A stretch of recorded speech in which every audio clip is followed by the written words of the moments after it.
দর্শক, স্বাগত সবাইকে এনটিভি নিয়মিত আয়োজন আইএফআইসি ব্যাংক এই সময় অনুষ্ঠানে। আপনাদের সাথে আছি আমি মুস্তফা খন্দকার। দর্শক, ফেব্রুয়ারিতেই নির্বাচন, সরকার এবং নির্বাচন কমিশন সেই লক্ষ্যেই কাজ করে যাচ্ছে। নির্বাচন নিয়ে ধোঁয়াশাটা তবু যেন কাটতে চাইছে না। সংস্কার নিয়ে রাজনৈতিক দলগুলোর মতবিরোধ মূলত এই ধোঁয়াশাটা তৈরি করেছে। কিন্তু দেশকে গণতন্ত্রে উত্তরণের জন্য নির্বাচন হওয়াটা খুব জরুরি। আমরা এসব নিয়েই আলোচনা করব আমাদের আজকের এই সময়ের পুরোটা জুড়ে। আলোচনার জন্য আমাদের সাথে তিনজন অতিথি আজ স্টুডিওতে উপস্থিত আছেন। আমি শুরুতেই পরিচয় করে দিই। ফয়েজ আহমেদ, প্রধান উপদেষ্টা, সিনিয়র সহকারী প্রেস সচিব, এবং তার পাশে আছেন সাদিক মাহবুব ইসলাম, সাংবাদিক ও অনলাইন অ্যাক্টিভিস্ট, এবং আমার ডান পাশে আছেন সালাউদ্দিন আহমেদ রায়হান, প্রকৌশলী, লেখক ও রাজনৈতিক বিশ্লেষক। আপনাদের তিনজনকে স্বাগত আমাদের স্টুডিওতে। আমি ফয়েজ আহমেদ আপনাকে দিয়ে শুরু করতে চাই। এই যে আমরা আজকে আমার দেশ পত্রিকা একটা লিড নিউজ হয়েছে লাল কালি দিয়ে, শেখ হাসিনার রাজনৈতিক কার্যালয় নয়াদিল্লিতে, এবং সেখানে কয়েকজনের কমেন্ট আছে, যেমন আমাদের প্রবীণ শিক্ষাবিদ এবং এদেশের এখন বলতে গেলে সবচেয়ে বড় বুদ্ধিজীবী মাহবুবুল্লাহ, উনি বলেছেন যে দালাই লামাকে যেভাবে তারা করছিল, পৃষ্ঠপোষকতা দিচ্ছিল রাজনৈতিকভাবে, আশ্রয় প্রশ্রয় এবং তাদেরকে সহযোগিতা করছিল, এবং চীনের সাথে তাদের যে বৈরিতা, ঠিক সেম কাজটাই হাসিনাকে দিয়ে তারা করতে চাচ্ছে, এবং এইটা তাদের সম্প্রসারণবাদী নীতিরই একটা অংশ। এবং আমি দেখলাম যে আমাদের ফরেন মিনিস্ট্রি আজকে এটার একটা করেছে, এবং তারা বলছে এই ধরনের অভিযোগ যাতে না হয়, তারা অবিলম্বে এগুলো বন্ধ করতে বলেছে। এবং তারপরে তাদের থেকে একটা ব্রিফিংয়ে আমরা জানলাম তারা বলছে এই ধরনের কোনো খবর তারা জানে না। তা বিষয়টা আসলে কি? আপনারা প্রথমত দেখুন যে ভারতের যে একটি দেশের আরেকটি দেশের সঙ্গে এটা কূটনৈতিক সম্পর্কের ব্যাপার খুব স্বাভাবিক, এটা থাকবে। কিন্তু আমি এটাকে দেখি যে ভারতের একটা ভয়াবহ কূটনৈতিক ফেইলিওর, যেটা তারা গত 15 বছরে করেছে। ভারত গত 15 বছরে বাংলাদেশের সঙ্গে ভারতের মানুষের সম্পর্ক স্থাপন না করে বাংলাদেশে একটি রাজনৈতিক দলের সঙ্গে সম্পর্ক স্থাপন করেছে। এর ফলে ভারত কল্পনাও করেনি অল অফ এ সাডেন একটা স্টুডেন্ট এবং পিপলের মুভমেন্টের মধ্যে দিয়ে শেখ হাসিনার এরকম ভয়াবহ পতন হবে। যখনই এই পতনটা হলো, ভারত ওয়াজ শকড। এটা তারা মেনে নিতে পারেনি। ইমিডিয়েটলি তারা শুধু শেখ হাসিনাকে সেখানে আশ্রয় দেয়নি, শেল্টারও দিয়েছে। পলিটিক্যালি নানান অ্যাক্টিভিটিস শেখ হাসিনা এবং তার দল সেখান থেকে নানানভাবে করছে। আপনি যদি দেখেন যে একদম সেই গত বছরের আগস্টের পর থেকে এই আগস্ট পর্যন্ত ক্ষণে ক্ষণে আওয়ামী লীগের শীর্ষ নেতৃত্ব থেকে শুরু করে তাদের যারা ওখানে পালিয়ে গেছে, পুরো দল একটা পালিয়ে গেছে, তারা ওখান থেকে নানান ধরনের উস্কানিমূলক বক্তব্য দিচ্ছে, বাংলাদেশের গণতান্ত্রিক অগ্রযাত্রাকে ব্যাহত করার জন্য নানান ধরনের ষড়যন্ত্রে লিপ্ত হচ্ছে। দুর্ভাগ্য হচ্ছে ভারত এই যে গত 15-16 বছরে এখানে ভয়াবহ কূটনৈতিক ব্যর্থতা দেখিয়েছে, তারা সেটাকে কাটিয়ে ওঠার জন্য যে ধরনের পদক্ষেপ প্রয়োজন, অর্থাৎ বাংলাদেশের মানুষের সঙ্গে ভারতের মানুষের একটা নিবিড় সম্পর্কের জায়গা দরকার, সেই জায়গায় এখনও খুব একটা মনোযোগী বলে দেখা যাচ্ছে না। যদি সেটাই হতো, তাহলে আওয়ামী লীগের মতো একটি গণহত্যায় সরাসরি নেতৃত্ব দেওয়া দল সেখানে আশ্রয় নিয়ে আছে, ওকে, আপনি একটা বিশেষ বাস্তবতায় আশ্রয় দিয়েছেন, অন্তত তাদেরকে নিবৃত্ত করেন যেন তারা আপনার দেশের ভূমিকে ব্যবহার করে পার্শ্ববর্তী দেশের রাজনৈতিক অস্থিতিশীলতা তৈরি করতে না পারে। আচ্ছা, আমি এই জায়গায় একটু থামাই আপনাকে। আমি একটু রায়হানের কাছে আসি। রায়হান, আপনার কাছে কি মনে হয় যে এইটা কি ভারত আসলেই জানে না বিষয়টা, যেটা বলছে ওদের ফরেন মিনিস্ট্রি? আপনি কি এটাকে বিশ্বাসযোগ্য মনে করেন? একদমই বিশ্বাসযোগ্য। অবশ্যই তারা জানে, এবং ফয়েজ ভাই ঠিকই বলেছেন। অন্তর্বর্তী সরকার কিন্তু প্রথম থেকেই কিন্তু ভারতকে বলছে যে আপনার শেখ হাসিনার এই ধরনের কর্মকাণ্ড বন্ধ করার জন্য, এবং অন্তর্বর্তী সরকারের প্রধান উপদেষ্টা নিজেই কিন্তু অ্যাপ্রোচ করেছেন, বাট ভারত কিন্তু এখানে কোনো সহায়তা করছে না। আপনার আজকেও একটা নিউজ এসেছে দ্য প্রিন্টে যে আপনার ওরা সাক্ষাৎকার নিয়েছে প্রায় 2000 লোক কলকাতার নিউ টাউনে, আওয়ামী লীগের নেতাকর্মী কলকাতার নিউ টাউনে, ওখানে খুব সুন্দর বাসায় আছে আপনার আসাদুজ্জামান খান কামালের বাসায়, এবং একটা অফিসও নিয়েছে ওরা। এটা মোহাম্মদ আলী আরাফাত একটা সাক্ষাৎকারে বলেছে, এবং তারা বহাল তবিয়তে তাদের কার্যক্রম এখানে চালাচ্ছে, এবং তাদের উদ্দেশ্যই হচ্ছে বর্তমান অন্তর্বর্তী সরকারকে ডিস্টার্ব করা, না সামহাও তা যে কোনোভাবে হোক তারা এদেরকে ডিস্টার্ব করবে, এবং তাদের স্বপ্ন মানে আলাফাত সাহেব এরকম বলেছেন যে আমাদের স্বপ্ন হচ্ছে আমরা ঘুমাই না, আমাদের স্বপ্নই হচ্ছে শেখ হাসিনাকে দেশে ফিরিয়ে আনা এবং ইত্যাদি। এবং সেই ক্ষেত্রে আপনি যে প্রশ্ন করলেন যে কেন ফরেন মিনিস্ট্রি জানবে না, অবশ্যই ফরেন মিনিস্ট্রি এটা অবশ্যই জানে এবং খুব ভালোভাবেই জানে। আমার দেশে যেহেতু আমার দেশ তাদের সূত্র দিয়ে বরাদ দিয়ে বলছে যে এটা এইটার পৃষ্ঠপোষকতা করছে আর কি সমস্ত কার্যক্রমে। হ্যাঁ হ্যাঁ, তাহলে তো সরকার ডাইরেক্টলি ইনভলভ, মানে রাষ্ট্রীয় স্পন্সরে কাজটা হচ্ছে। তা তো অবশ্যই, তাতে রিপোর্ট থেকে তো তাই মনে হচ্ছে, দেখে তাই মনে হচ্ছে, আমরা নাগরিক হিসেবে তো তাই ভাবতে পারি আর কি। এবং আমরা যেটা দেখতেছি যে আপনার অন্তর্বর্তী সরকারের কাছেও তারা কিন্তু মানে কোনো প্রত্যুত্তর করেনি, কোনো উত্তর দেয়নি, এটা কোনো সদুত্তর দেয়নি, যেটাকে বলে যে আমরা যখন অ্যাপ্রোচ করা হলো যে ওনাকে এই বিষয়ে থামান বা বোধহয় আপনার ওনার সম্বন্ধ বলা হলো, যে অফিস সম্বন্ধেও যখন অন্তর্বর্তী সরকারকে বলা হলো যে এই ধরনের অফিসের কার্যক্রম বন্ধ করার জন্য, তখন ওরা আজকে বা কালকে ওদের পররাষ্ট্র উইং থেকে বলা হলো না আমাদের জানা মতে এই ধরনের কোনো কিছু নাই। কিন্তু আমার কাছে মনে হয় যে না, এটা সত্যতা নাই, অবশ্যই তারা সব কিছু জানে। মাহবুবুল ইসলাম, আপনার সাদিক, আপনার কাছে কি মনে হয় যে ইন্ডিয়া যেটা করছে এটা তো দুই দেশের সম্পর্কের ক্ষেত্রে এক ধরনের মানে চ্যালেঞ্জ করা, তারা নিবিড়ভাবে প্রতিদিনই করে আসছে তাদের মিডিয়া, তো এই ক্ষেত্রে আমাদের কি করণীয় বাংলাদেশ সরকারের? ধন্যবাদ। আমি একটু পিছিয়ে যেতে চাচ্ছি। দেখুন, ভারত যে এখন কলকাতা বা দিল্লিতে আমাদের দেশের একটা ফ্যাসিস্ট বাহিনীকে আশ্রয় দিয়েছে, এটা কিন্তু নতুন না। তারা হচ্ছে এর আগেও পার্বত্য চট্টগ্রামে যখন বিচ্ছিন্নতাবাদী আন্দোলন চলছিল, সেই বিচ্ছিন্নতাবাদীরাও কিন্তু ভারত থেকে ট্রেনিং পেয়েছে। এরপর আপনার সম্ভবত মনে আছে স্বাধীন বঙ্গভূমি নামের একটা বিচ্ছিন্নতাবাদী আন্দোলন চলছিল বাংলাদেশের হিন্দুদের জন্য একটা স্বাধীন মানে রাষ্ট্র অর্জন করার জন্য, সেটার বেস অপারেশনস কিন্তু কলকাতায় ছিল। সো তাদের যে এটা বাংলাদেশের রাষ্ট্রের বিরুদ্ধে বা বাংলাদেশের রাষ্ট্রের জন্য ক্ষতি করে এরকম এলিমেন্টগুলোকে যে পৃষ্ঠপোষকতা করার এই যে তাদের টেন্ডেন্সিটা, এটা কিন্তু বহুত পুরাতন এবং বাংলাদেশ একদম শুরু থেকেই চলে আসছে সেটা। তো এখানে ভারতের যে আমরা রিয়াকশনটা দেখেছিলাম 5 আগস্টের পরপর, সেটা হচ্ছে কমপ্লিট শক। এবং এরপর তারা এই মানে বাংলাদেশের বিরুদ্ধে যেটা শুরু করেছিল অনলাইনে বা ইভেন গ্লোবাল স্টেজেও, সেটা it was nothing short of an war, it was a hybrid war against us. এইটাতে যখন তারা সুবিধা করতে পারলো না, এখন কিন্তু অনেকটাই ওটা থিতি এসেছে, তারা কিন্তু এই রিয়েলিটিটা মেনে নিতে বাধ্য হচ্ছে আস্তে আস্তে। আপনি যদি একটু খেয়াল করে দেখেন ভারতের যেসব মানে গদি মিডিয়া না, যারা একটু প্রপার মিডিয়া আছে, তাদের যে রিয়াকশনটা, তারা হাসিনাকে এবং কীভাবে করছে অ্যাড্রেস করে, তারা কিন্তু পলাতক স্বৈরাচার বা আউস্টেড লিডার বা হচ্ছে ক্রিমিনাল, এরকম শব্দগুলো তারা ইউজ করছে এখন। কিন্তু অ্যাট দ্য সেম টাইম আমাদেরও দেখতে হবে যে ভারত তাদের নিজেদের স্বার্থেই বাংলাদেশকে তাদের একটা বলয়ের ভিতর রাখতে চায়। এবং শেখ হাসিনার শাসন আমলটা বেসিক্যালি বাংলাদেশের উপর ভারতের একটা নিও কলোনিয়াল প্রজেক্টের একটা অংশ বলা যেতে পারে। এই কলোনিটা হারানোর পর ভারতের যে আমরা রিয়াকশনটা দেখেছি, এটা খুবই জাস্টিফাইড। মানে আপনি 16 বছর বা তারও আগে বাংলাদেশের আওয়ামী লীগের উপর ভারতের ইনভেস্টমেন্ট কিন্তু একদম শুরু থেকেই, এটা যদি 71-এর আগে যান তখন কিন্তু সেম ভারতের একটা ইনভেস্টমেন্ট আছে এটার উপর। এই পুরো সেট আপটা যখন বাংলাদেশের জনগণ নষ্ট করে দিল, ভারত এটা কিছুই মানতে পারছে না। এখন রাষ্ট্রীয়ভাবে যদি যদি কমিয়েও আনে ওরা, সেটা সে মিডিয়া বলুন, সোশ্যাল মিডিয়া বলুন, অনলাইন বলুন, ইভেন দেখবেন যে আপনি আর কিছুদিন যেটা দেন, দেখবেন যে কয়েকদিন পর এখন বলিউড যেরকম পাকিস্তানকে ভিলেন বানায়, দুদিন পর দেখবেন বাংলাদেশকে তো এরকম ভিলেন বানানো শুরু করেছে। আমরা একটা পিআর নিয়ে কথা হচ্ছে, সংস্কার নিয়ে কথা হচ্ছে, কেউ বলছে সংস্কারকে সংবিধানের উপরে রাখতে হবে, প্রায়োরিটি দিতে হবে, কোনো দল আবার বলছে না, সংবিধান সর্বোচ্চ সুপ্রিম ল, এর উপরে রাখা যাবে না। কি হচ্ছে কি সংস্কার নিয়ে আসলে, মানে কি রাজনৈতিক দলগুলোর মধ্যে এত মতনৈক্য কেন?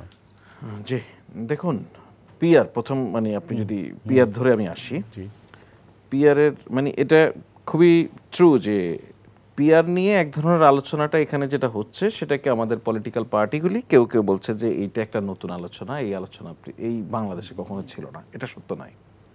বাংলাদেশে 90s থেকে পিআর নিয়ে আলোচনা শুরু হয়েছে। আমি একটু জাস্ট আপনার সাথে অ্যাড করি, সেটা হলো যে ঐক্যমত কমিশন যে বিষয়গুলো ধরে আমি আপনার সঙ্গে একমত, আমি সেই জায়গাটাই আসছি। 90s থেকে আলোচনাটা শুরু হয়েছে, মেইনলি এটা সিপিবি বাসদের হাত ধরে আলোচনাটা শুরু হয়।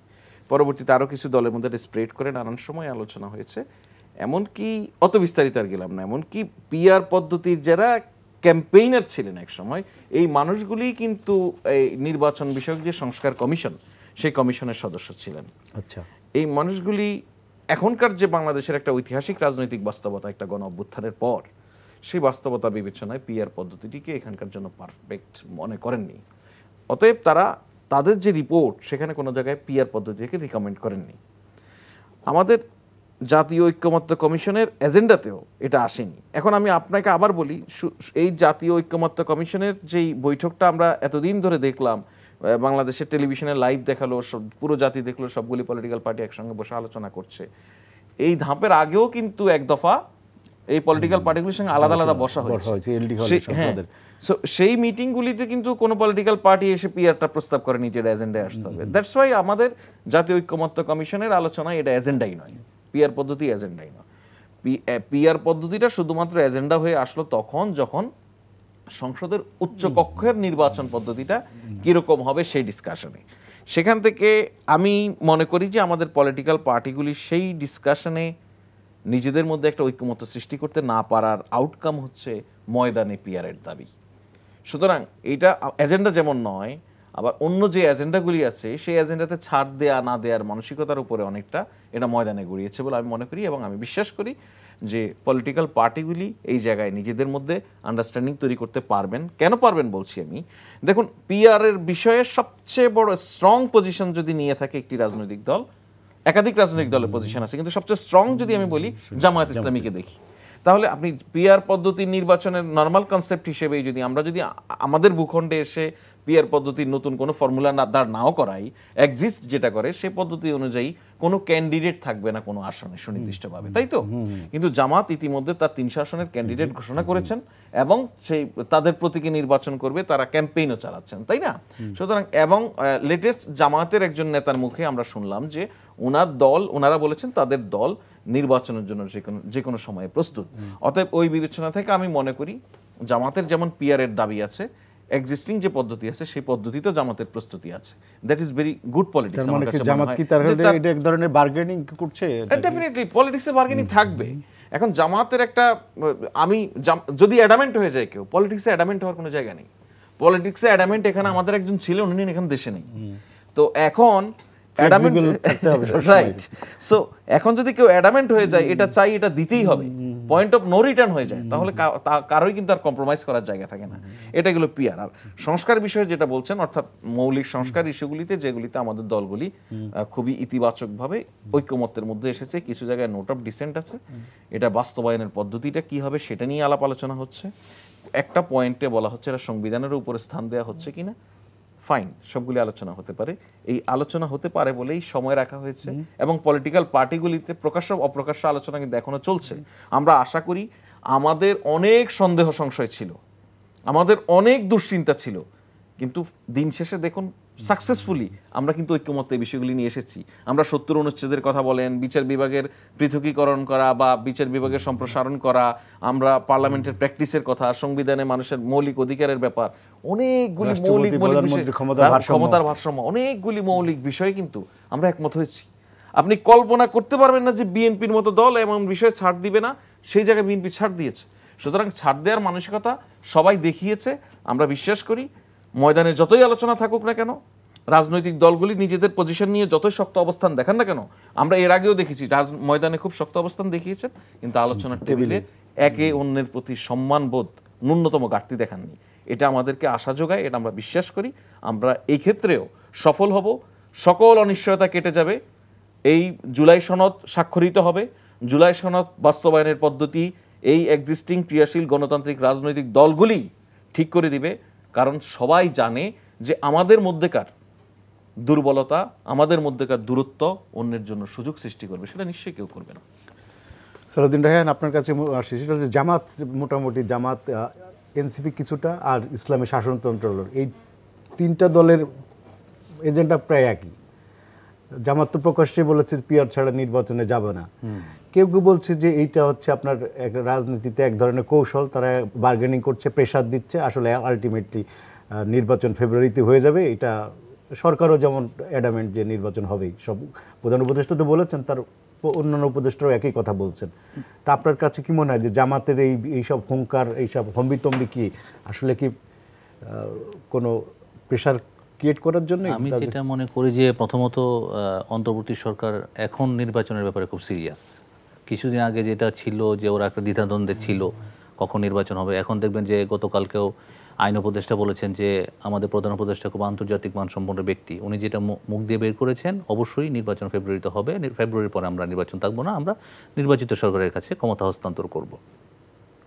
পিআরের বিষয়টা হচ্ছে কি, পিআরের বিষয়টা 84টা বিষয়ে কিন্তু ঐকমত্য হয়েছে, এখানে কিন্তু পিআরের বিষয়টা কিন্তু নাই, শুধুমাত্র উচ্চ কক্ষে পিআরের বিষয়টা নোট অফ ডিসেন্টে আছে, কিন্তু নিম্নকক্ষে ট্রেডিশনাল যে ওয়েতে আমাদের ফার্স্ট পাস দ্য পোস্ট যে নির্বাচন হয় সেই পদ্ধতিতে নির্বাচন হবে, এটাই কিন্তু ঐকমত্য হয়েছে। কিন্তু জামাতও সেখানে ঐকমত্য পোষণ করেছে, প্রত্যেকটা দলই করেছে। সুতরাং পিআরের ব্যাপারটা পরবর্তীতে যেটা ওরা এখন উত্থাপন করছে, জামায়াত ইসলামের কথা যেটা বললেন, আমি সেটা দেখেছি, আব্দুল্লাহ মোহাম্মদ তাহের উনি বলেছেন যে আমরা পিআর ছাড়া নির্বাচনে যাব না। সেটা অবশ্যই এক ধরনের রাজনৈতিক কৌশলই হইতে পারে, এছাড়া তো আর আমার কিছু মনে হয় না। কারণ 84টা বিষয় তো এন্ড অফ দ্য ডে পর্যন্ত তারা আপনার 84টা বিষয়ে ঐকমত্য পোষণ করেছে, এবং সেখানে পিআর নিম্নকক্ষে পিআরের কোশ্চেন, উচ্চকক্ষে পিআরের বিষয়ে বিএনপি এবং কিছু কিছু দল নোট অফ ডিসেন্ট দিয়েছে। তারপরেও বিএনপি বলেছে, বিএনপি স্ট্যান্ডিং কমিটির মিটিংয়ে, যে আমরা বৃহত্তর স্বার্থে, বিজনেস স্ট্যান্ডার্ডে সেটা একদম খুব ইয়েতে নিউজ এসেছে যে আমরা বৃহত্তর স্বার্থে, ওনারা কিছু যেই 9টা বিষয়ে ওনারা নোট অফ ডিসেন্ট দিয়েছে, আজকেই নিউজ এসেছে, যে আমি পত্রিকার নিউজের বরাতে বলছি, সেখানেও ওনারা কিছুটা হয়তো চিন্তাভাবনা করবে। এখানে কয়েকটা বিষয় আছে, যেমন পিআরের বিষয়টা আছে, তারপরে আপনার রাজনৈতিক দলের প্রধান, উনি আবার সরকার প্রধান থাকবেন কিনা, এইসব বিষয়ে ওনাদের মধ্যে একটা চিন্তাভাবনা চলতেছে আর কি, আলোচনা চলতেছে যে এইসব বিষয়ে কি করা যায়, এটা নিউজে এসেছে। তো উচ্চকক্ষের পিআরের কথাও সেখানে এসেছে।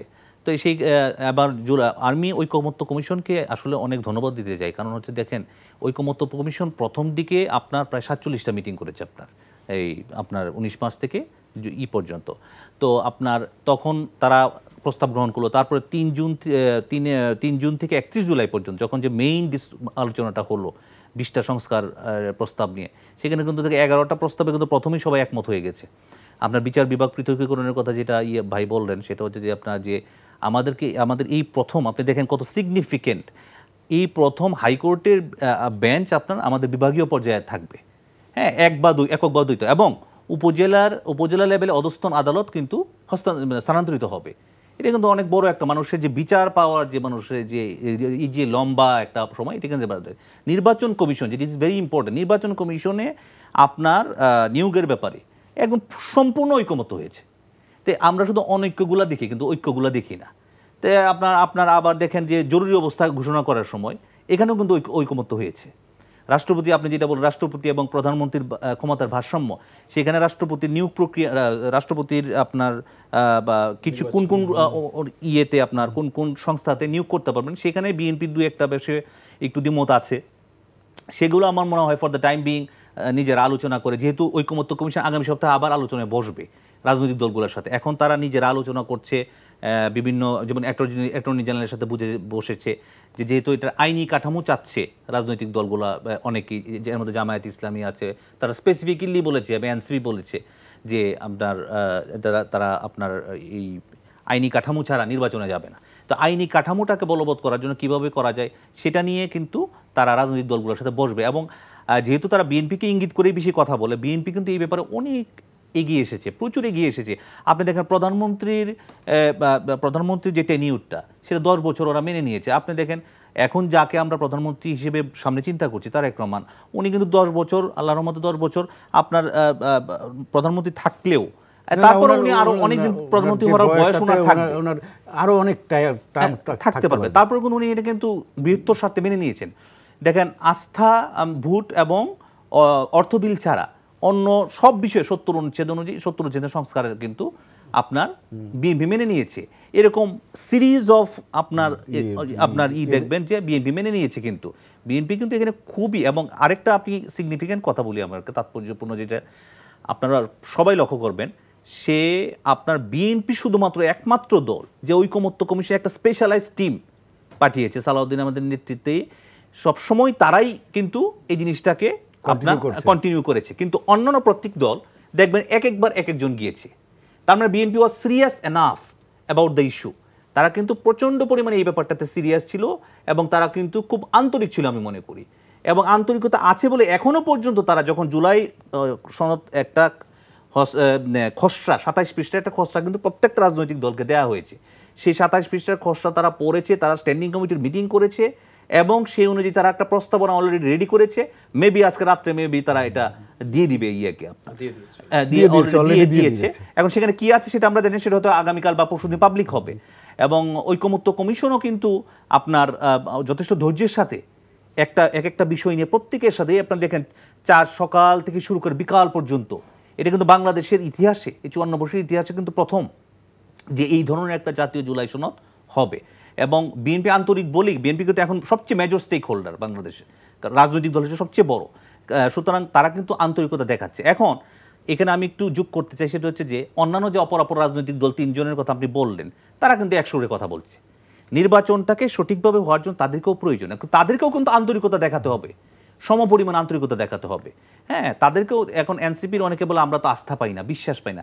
জুলাই সনদ ঐক্যমত্য হলো, জুলাই সনদ স্বাক্ষরিত হবে, এবং জুলাই সনদ একইভাবে আপনার স্বাক্ষরিত হওয়ার পর সেটাকে আপনার সংবিধানে অন্তর্ভুক্ত করা হবে, তাহলে এখানে আস্থা না পাওয়ার তো আমি কোনো কারণ দেখছি না। আমি সাদিক, আপনার কাছে আসি। এই যে সনদ নিয়ে রাজনৈতিক দলের যে মতবিরোধটা, এটা আসলে আপনি কিভাবে দেখছেন? এটাকে আসলে দিন শেষে কি একটা ঐক্যমত্যের জায়গায় পৌঁছবে? এখন সনদ নিয়ে যে রাজনৈতিক দলগুলোর যে আমরা বিরোধটা দেখি, আমার কাছে মনে হয় জিনিসটা মানে আমাদের কাছে প্রচার যেভাবে হয় অ্যাট দ্য কোর, ভাইরা যেটা বলছেন অ্যাট দ্য কোরে কিন্তু অতটাও ইস্যু সমস্যা না, কিন্তু অ্যাট দ্য সেম টাইম এটা আমাদের মাথায় রাখতে হবে যে প্রত্যেকটা দলের নিজস্ব ফিলোসফি আছে, তার নিজস্ব স্ট্রাকচার আছে, এবং তার নিজস্ব গোলস নিয়ে কাজ করে। বিএনপি যে মানে পন্থায় একটা জিনিসকে দেখতে যাচ্ছে, বিএনপি যেভাবে তাদের সংস্কারের যে ফিলোসফিটা তাদের কাছে আছে, সেটা নট নেসেসারিলি জামাতের সাথে মিলবে, কারণ fundamentally BNP is very different from Jamaat Islami, and same goes for NCP as well. পীর সাহেব চরমনের যে দল সেটাও কিন্তু সেম, কিন্তু ইস্যুটা হয়ে যাচ্ছে যে ভাইরা যেটা বলছেন, ছাড় দেওয়ার মানসিকতা খুব দরকার এই জায়গাটায়। যেসব জায়গাগুলোতে মনে করেন আপনি রাজনীতি মাঠ গরম করার জন্য যেসব মানে বয়ান প্রচার করবেন, সেটা তাদের মধ্যে থাকবে, কিন্তু সমস্যাটা যখন হয় সেই জিনিসটাকে আপনি ঐক্যমত্য কমিশনের যে বৈঠক সেগুলোতে ট্রান্সলেট করে নিয়ে আসবেন। এই জিনিসটা আমার এটা এখন মনে আছে যে বিএনপির সাথে যখন কথাবার্তা বলা হচ্ছিল যে প্রধানমন্ত্রীর টাইম লিমিটটা বসায় দেওয়ার জন্য, ফিক্স করার জন্য, তখন কিন্তু প্রথম দিকে একটা খুব শক্ত আর্গুমেন্ট কিন্তু ছিল যে ওয়েস্টমিনিস্টার স্টাইলে পৃথিবীতে আর কোনো দেশে প্রধানমন্ত্রীর টাইম লিমিট থাকে না।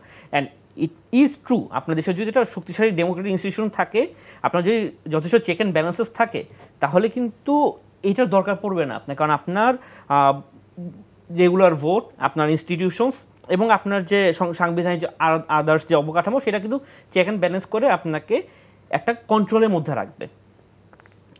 এরপর কিন্তু তারা কিন্তু চলে আসছেন, হুইচ ওয়াজ মানে ভেরি গুড ফর দেম। এখন আরেকটা জিনিস বেশি বলছেন যে জুলাই সনদের সাংবিধানিক ভিত্তি বা এটা, এখন বাংলাদেশের সংবিধান তো একটা ফিক্সড জিনিস হয়ে গেছে, এরপরে যা যা যোগ হয় সবচেয়ে অ্যানেক্সে গিয়ে যোগ হয়ে যায়, এবং ওই জিনিসটা কিন্তু মানে যতটা শক্তিশালী বলে ধরে নেওয়া হচ্ছে সংবিধানের মধ্যে জুলাই সনদটাকে অ্যাড করে দিচ্ছি, জিনিসটা অতটা শক্তিশালীও না। শেখ হাসিনা কিন্তু তার হচ্ছে তার বাবার 7 মার্চের ভাষণটাও ঢুকাই দিয়েছিল সংবিধানের শেষে।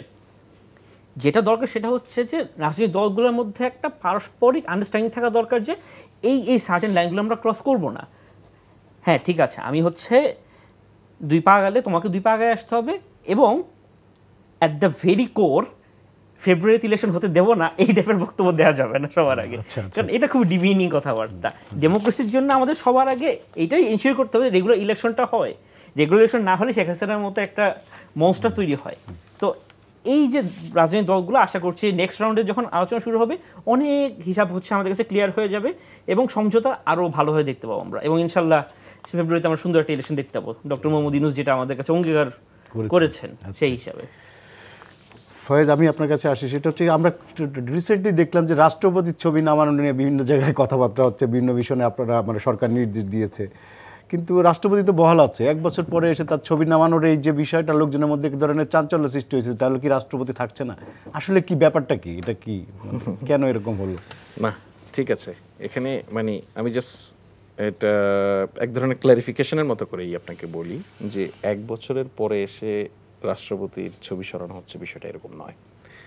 বিষয়টা হচ্ছে যে এই অভ্যুত্থানের পর বাংলাদেশের সকল অফিস আদালত থেকে ফেসিবাদের যে সমস্ত iconic figure, Sheikh Hasina, her father and others, যে সমস্ত ছবিগুলি বাংলাদেশের অফিস আদালতগুলিতে ঝুলছিল সেগুলি মানুষ সরিয়ে ফেলেছে।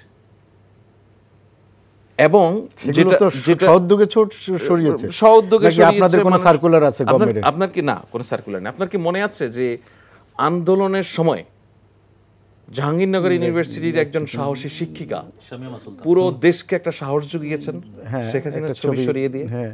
That is the spirit. এই স্পিরিট মানুষ ধারণ করছিলেন। কেউ সাহস দেখে করতে পেরেছেন, কেউ হয়তো ওই সাহসটা তো কখনো দেখার সুযোগ পাননি।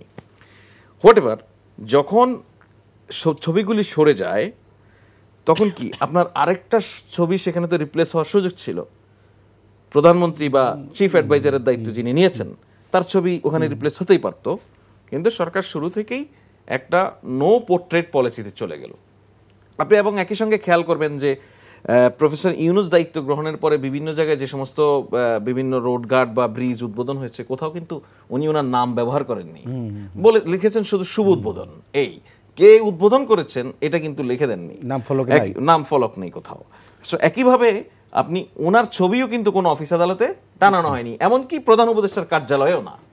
সুতরাং প্রধান উপদেষ্টার কার্যালয়ে যখন কারো ছবি টানানো নেই, তখন অপরাপর সরকারের যে অধস্থন অফিসগুলি তারা সেটা দেখে এক ধরনের কিন্তু নোটিস হয়ে যায় কিন্তু, যে তার মানে সরকার একটা নো পোর্ট্রেট পলিসির মধ্যেই আছে। এবার দেখুন আমাদের পররাষ্ট্র মন্ত্রণালয়ের যেই মেইন সভাকক্ষ, সেখানেও ছবি টানানো ছিল এক সময়, এখন নেই।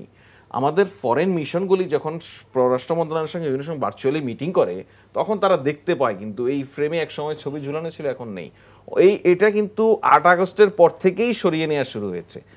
অতি সাম্প্রতিক সময়ে দুই একটি মিশন যারা আগে খেয়াল করেনি, তারা হয়তো এখন কোনো কারণে সাম্প্রতিক সময় মিটিং করতে এসে নজরে পড়েছে বা অন্য মিশনেও দেখেছে যে নেই, তখন একজন আরেকজনের সঙ্গে আলোচনায় যে সরকার তো এখন কোনো পোর্ট্রেটই টাঙাচ্ছে না, সেই হিসেবে দুই একজন যখন সরিয়ে নিয়েছে এই সাম্প্রতিক সময়, তখন আমাদের সাংবাদিক বন্ধুরা জানতে পেরেছে, এতদিন খেয়াল করে নাই। আচ্ছা আচ্ছা। তো আমরা এখানে বলি যে মাঝখানে এক জায়গায় বলছিলাম যে সরকার যে বিভিন্ন প্রজ্ঞাপন প্রকাশ হয় প্রতিদিনের কার্যক্রমের বা বিভিন্ন গেজেট যে বিভিন্ন ইস্যুতে প্রকাশ হয়, সেগুলি তো দিনের কাজের শেষে বিজি প্রেসে পাঠানো হয়, একটা নর্মাল পদ্ধতি আপনি জানেন।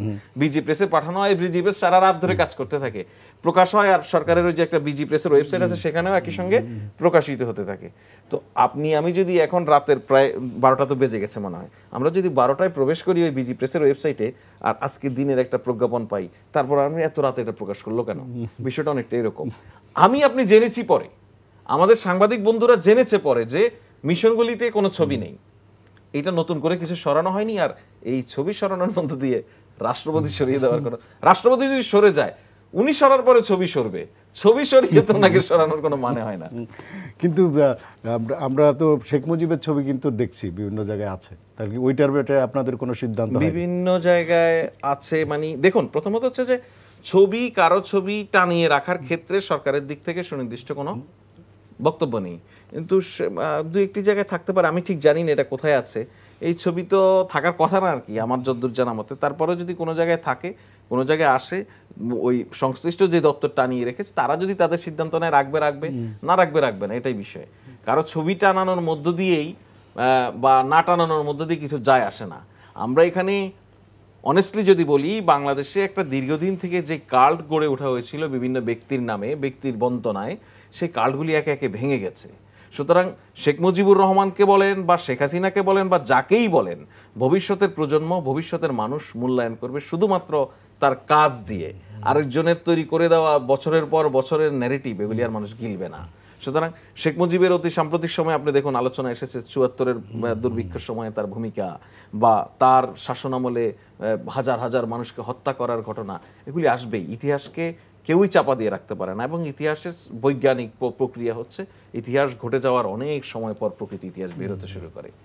সুতরাং সেই জায়গা থেকে আপনি কোনো কিছু ছবিটা নিয়ে বা নাটা নিয়ে কোনো কিছু নিষ্পত্তি করতে পারবেন না। আপনার কৃতকর্ম ইতিহাস আপনার সামনে না হাজির করবে।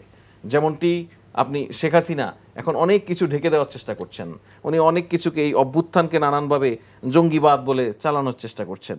অথচ আপনি দেখুন শেখ হাসিনা এমন এক স্বৈরতান্ত্রিক শাসন ব্যবস্থা এখানে নিশ্চিত করেছিল, তার শাসন ব্যবস্থা টিকিয়ে রাখার জন্য সে একের পর এক গণহত্যা চালিয়েছে। শুধু জুলাই আগস্টে নয়, এর আগেও দেখবেন গণহত্যা চালিয়েছে।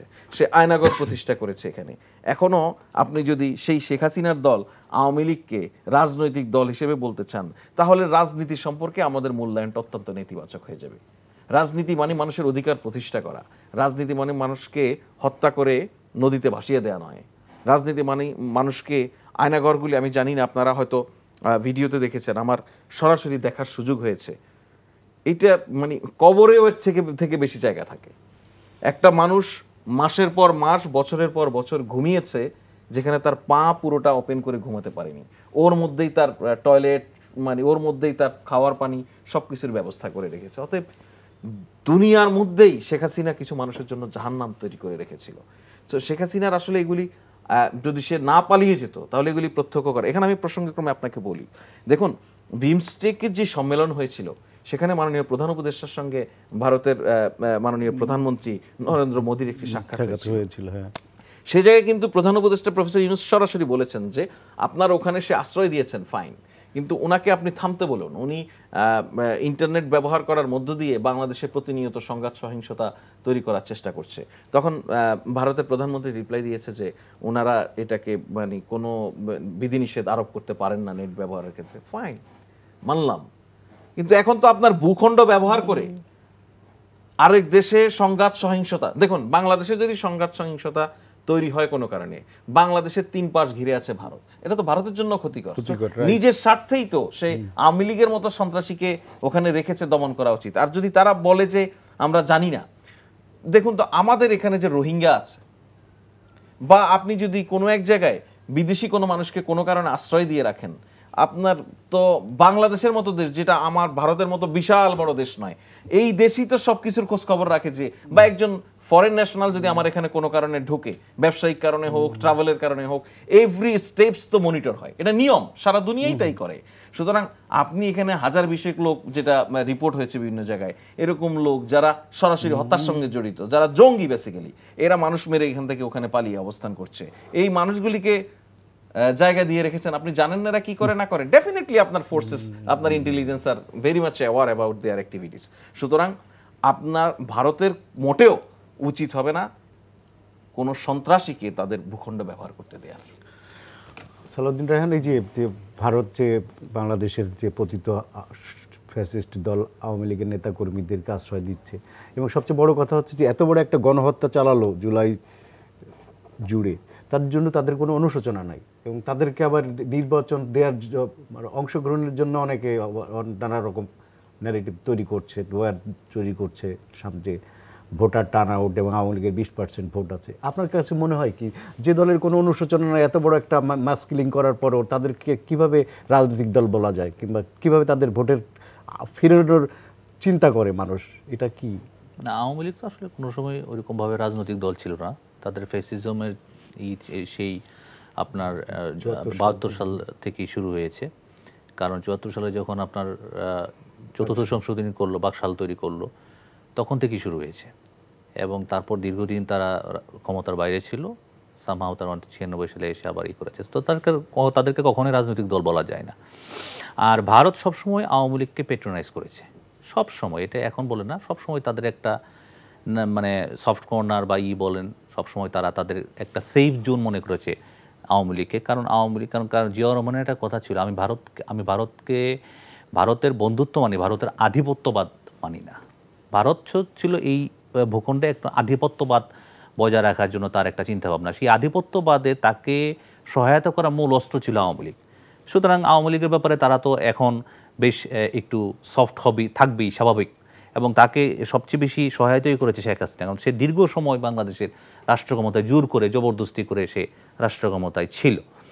তো এখন আপনারা নির্বাচনের কথা যেটা বললেন যে নির্বাচন তাদের 20%, আসলে এই পার্সেন্টেজটা এখন খুব, পার্সেন্টেজ বিষয়টা এখন আসলে খুবই, মানে এটা কি বলবো, এটা বেসড অন হোয়াট, 20% বলছেন, এটা কি গত 3টা নির্বাচন কামাল নিয়ে বলবেন? গত 3টা নির্বাচনকে তো আমরা এটা ধরতে পারতেছি না, এটা কিভাবে বেসড, আসলে তার পার্সেন্টেজ সে নিয়ে জানে। মানে আপনি যদি পিপুল পারসেপশন, পিপুল মানে বাংলাদেশের মানুষের কথা জানেন, 5ই আগস্টে বোঝা গেছে তার পার্সেপশন কি।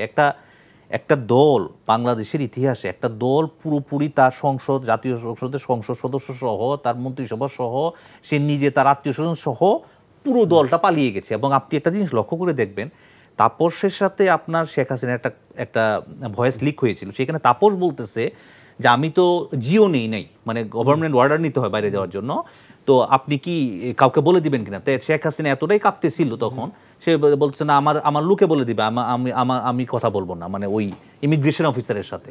আপনি দেখবেন যে ওই ভয়েসটা কিন্তু লিক হয়েছে। তো এবং তার আবার ইনুর সাথেও, হাসানুল হক ইনুর সাথেও কতদিন আগে দেখবেন যে উনি কিন্তু বুঝতেছিল, কারণ উনি তো আসলে সঠিকভাবে নির্বাচিত ছিল না, উনি বুঝতেছিল যে I am losing the ground, আমার দিন শেষ হয়ে যাচ্ছে, যার ফলে তার কথাগুলো কিন্তু সে ট্রেমলিং নতুন সরকার এসে সিদ্ধান্ত নেবে নেট যাবে রিস্টোর হবে কিনা এই বিষয়টা সেটা বলছে। হ্যাঁ, তো সুতরাং নির্বাচনে যে বর্তমান অন্তর্বর্তী সরকার তাদের সমস্ত কার্যক্রম কিন্তু নিষিদ্ধ করেছে। নির্বাচনে তাদের প্রথমত দাঁড়ানোর কোনো সুযোগ নাই অফিসিয়ালি, এটা আমি অফিসিয়াল কথাবার্তা বলতেছি। আর জনমানুষ তো চাইই না, গণমানুষ তাদেরকে আপনার দেশ থেকে পালাতে বাধ্য করছে, তাদেরকে দেশ থেকে পালিয়ে যেতে তারা বাধ্য করছে। সুতরাং গণমানুষ তো তাদেরকে চায় না বলেই আপনার তারা নির্বাচনে কোনোভাবেই অংশগ্রহণ করতে পারবে না। আর নির্বাচনে এই পার্সেন্টেজ এই কোনোভাবেই আপনার মানে এটা অ্যাকসেপ্টেবল না, এই পার্সেন্টেজ কোনোভাবেই অ্যাকসেপ্টেবল না। নতুন যে ফ্রেশ নির্বাচন হবে আপনি দেখবেন যে ইকুয়েশন অনেক অন্যরকম হবে। সামনে যে ফেব্রুয়ারি ইলেকশন হবে তখন ইকুয়েশন অনেক অন্যরকম হবে। আমাদের তারা যেটা করতে পারে সেটা হচ্ছে তার নির্বাচনে নানানভাবে বাধাগ্রস্ত করতে পারে। সেই ক্ষেত্রে আইন শৃঙ্খলা বাহিনীকে অনেক জোরদার করতে হবে বর্তমান অন্তর্বর্তী সরকারকে। এবং নির্বাচন কমিশন খুব ভালো একটা উদ্যোগ নিয়েছে, সেটা হচ্ছে তারা আপনার এই আইন শৃঙ্খলা বাহিনীর সংজ্ঞার মধ্যে সেনা, নৌ এবং বিমান বাহিনীকে সশস্ত্র বাহিনী সশস্ত্র বাহিনী, যার ফলে একসময় শেখ হাসিনা বাতিল করেছে 2014 ইলেকশন থেকে বাতিল করে দিয়েছে, 2008 পর্যন্ত ছিল। তো তারপরে আপনার 400 গজের মধ্যে তারা কিন্তু মানে স্বাভাবিক নির্বাচনী যেভাবে আপনার পুলিশ যেভাবে করে তারাও কিন্তু সেটা করতে পারবে। It's a very good initiative. আরেকটা গুড ইনিশিয়েটিভ নিয়েছে নির্বাচন কমিশন, সেটা হচ্ছে তারা এবার কিন্তু প্রবাসী ভোটার এবং কারাগারে যারা আছে তাদেরকে ভোটের ব্যবস্থা করেছে পোস্টাল ব্যালটের মাধ্যমে। প্রবাসী ভোটারেরটা কিন্তু আগেও ছিল, এটা প্রয়োগ ছিল না, এখন এটা নতুনভাবে প্রয়োগ হবে। এই নানান ধরনের উদ্যোগের মধ্যে আমাদের সবার উচিত আসলে অন্তর্বর্তী সরকারকে সহায়তা করা। রাজনৈতিক দলগুলোরও, যাদের নাম বললেন আপনি, রাজনৈতিক দলগুলো যারা আছে বাংলাদেশে ফেসিস্ট বিরোধী বিশেষ করে, এবং বড় স্টেক হোল্ডার হিসেবে বিএনপি সহ অপর রাজনৈতিক দলগুলো এই অন্তর্বর্তী সরকারকে সহযোগিতা করলে, নির্বাচন কমিশনকে সহযোগিতা করলে একটা আপনার সুন্দর নির্বাচন বের হয়ে আসবে ফেব্রুয়ারি মাসে।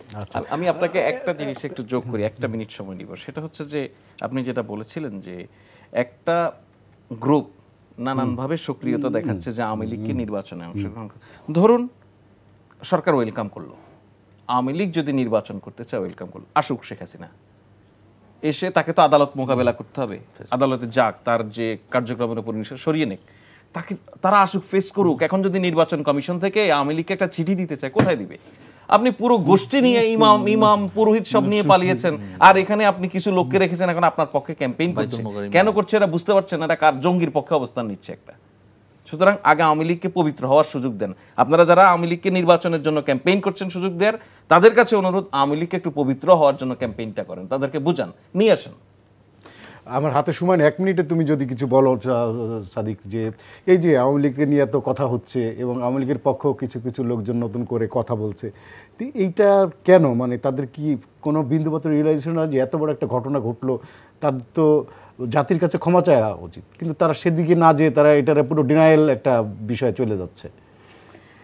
ধন্যবাদ ভাই। এখন প্রথম কথা হচ্ছে যারা এখন আওয়ামী লীগের পক্ষে সাফাই গাচ্ছেন নানাভাবে যে অত % ভোট আছে, এই যারা যে সমর্থক তারা হচ্ছে তাদের জন্য কি হবে, তাদের আসলে নিজের খুব লজ্জা পাওয়া উচিত যে তুমি এমন একটা দলের পক্ষে কথা বলতেছো বা আপনি এমন একটা দলের পক্ষে কথা বলতেছেন যে পৃথিবীর ইতিহাসে সবচেয়ে well documented government sanction massacre যে চালাইছে, যে গভর্নমেন্টের নিজের দেশের মানে সাধারণ মানুষের উপর যে অ্যাট্রোসিটি চালাইছে, সেইটা দিয়ে আজ থেকে 50 বছর পরেও পৃথিবীর যে কোনো আদালতে আওয়ামী লীগের, শেখ হাসিনার এবং প্রত্যেকটা ফ্যাসিস্টের বিচার করা সম্ভব হবে। এরপরও আপনি যে তার পক্ষে কথা বলতেছেন, আপনার তো লজ্জা মরে যাও সবার আগে।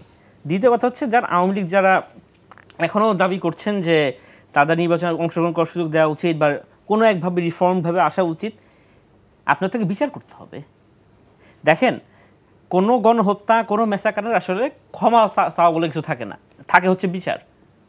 শেখ হাসিনা, আওয়ামী লীগ এবং তার সাথে যাবতীয় দোষর টপ টু বটম যারা আছে প্রত্যেককে বাংলাদেশে এসে সবার আগে হচ্ছে বিচার মোকাবেলা করতে হবে, তাদের রায় হবে, তারপর তাদের হচ্ছে আওয়ামী লীগ পন্থী কোনো আলাপ হইতে পারে। কিন্তু এই আওয়ামী লীগের যেসব মানে সিম্বলস আছে, যে তার নৌকা মার্কা বলেন বা হচ্ছে তার জয় বাংলা স্লোগান বলেন, প্রত্যেকটা জিনিসকে আওয়ামী লীগ শেখ হাসিনা এমনভাবে টেন্টেড করে ফেলছে যে এখন আপনি যে কোনো জার্মানি থেকে স্বস্তিকা পতাকা উড়াতে পারবেন না, আপনি হেইল হিটলার বলতে পারবেন না। বাংলাদেশের জিনিসটা এরকম হওয়াটা উচিত।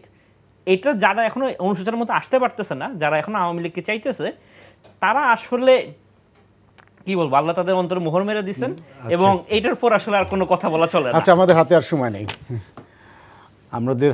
নেই, আমরা এখানে শেষ করছি। দর্শক, আমাদের হাতে আজ সময় নেই, আমাদের এখানে শেষ করছি। আপনি এই অনুষ্ঠানটি পুনরায় দেখতে ভিজিট করুন এনটিভির অনলাইন www.ntvbd.com। সবাই ভালো থাকবেন, শুভরাত্রি। ধন্যবাদ সবাইকে, ধন্যবাদ আপনাদের তিনজনকেও।